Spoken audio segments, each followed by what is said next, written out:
Thank you, Mr. Speaker. It's always a pleasure to rise on behalf of the people from Kamloops, Thompson, Caribou, and I listened with great interest to the minister's speech, and he spoke about sexual crimes. And one thing I've noticed here is that a number of sentences have been struck down for sexual offences, as they have for firearms, and yet the government has legislated when it came to firearms, but not sexual offence sentences.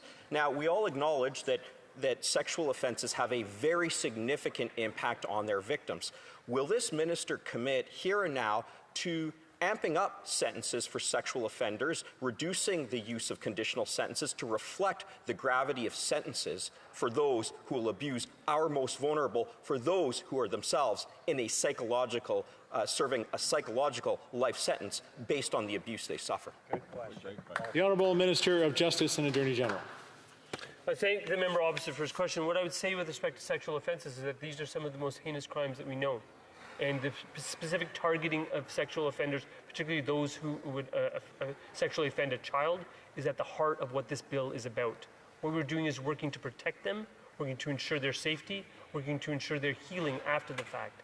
That relates to the publication ban provisions that I outlined, but fundamentally it relates to ensuring the sex offender registry is maintained at the end of October of this year.